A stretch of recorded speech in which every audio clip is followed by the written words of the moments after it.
There's a chart I saw recently that I can't get out of my head. A Harvard business professor and economist asked more than 5,000 Americans how they thought wealth was distributed in the United States. This is what they said they thought it was. Dividing the country into 5 rough groups of the top, bottom, and middle 20% groups, they asked people how they thought the wealth in this country was divided.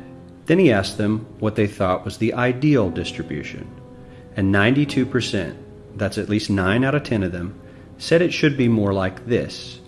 In other words, more equitable than they think it is. Now that fact is telling, admittedly, the notion that most Americans know that the system is already skewed unfairly.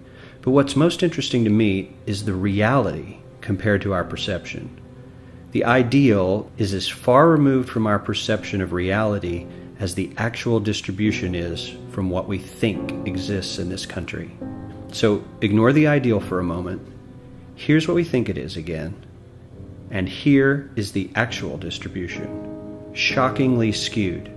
Not only do the bottom 20% and the next 20%, the bottom 40% of Americans barely have any of the wealth. I mean, it's hard to even see them on the chart. But the top 1% has more of the country's wealth than 9 out of 10 Americans believe the entire top 20% should have. Mind-blowing. But let's look at it another way, because I find this chart kind of difficult to wrap my head around.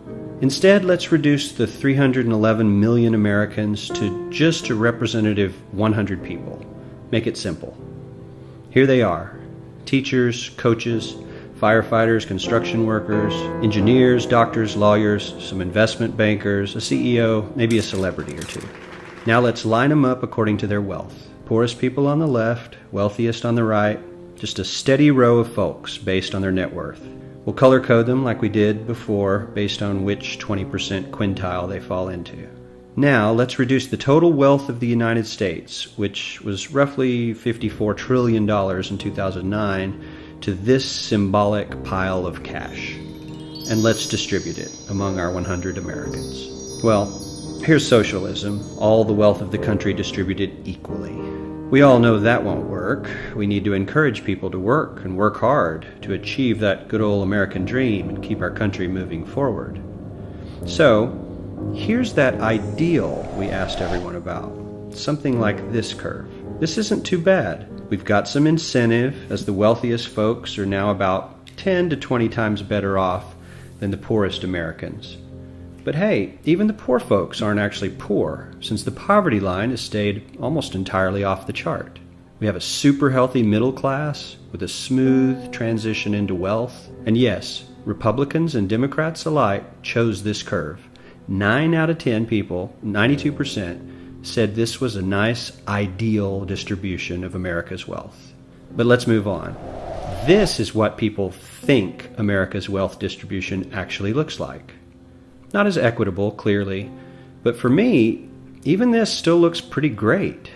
Yes, the poorest 20 to 30% are starting to suffer quite a lot compared to the ideal, and the middle class is certainly struggling more than they were, while the rich and wealthy are making roughly 100 times that of the poorest Americans, and about 10 times that of the still healthy middle class.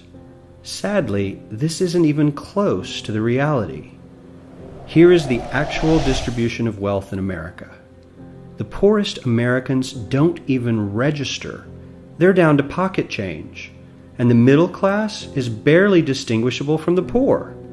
In fact, even the rich between the top 10 and 20 percentile are worse off. Only the top 10% are better off. And how much better off? So much better off that the top 2 to 5% are actually off the chart at this scale. And the top 1%, this guy, well, his stack of money stretches 10 times higher than we can show. Here's his stack of cash, restacked, all by itself. This is the top 1% we've been hearing so much about. So much green in his pockets that I have to give him a whole new column of his own, because he won't fit on my chart. 1% of America has 40% of all the nation's wealth. The bottom 80%, 8 out of every 10 people, or 80 out of these 100, only has 7% between them. And this has only gotten worse in the last 20 to 30 years.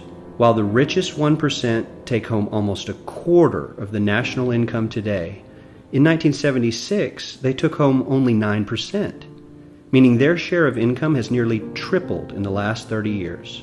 The top 1% own half the country's stocks, bonds, and mutual funds. The bottom 50% of Americans own only 0.5% of these investments, which means they aren't investing.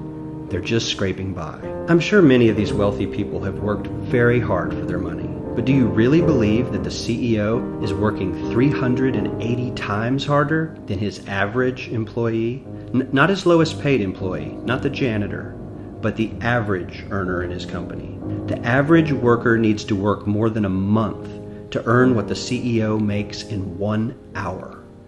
We certainly don't have to go all the way to socialism to find something that is fair for hardworking Americans. We don't even have to achieve what most of us consider might be ideal.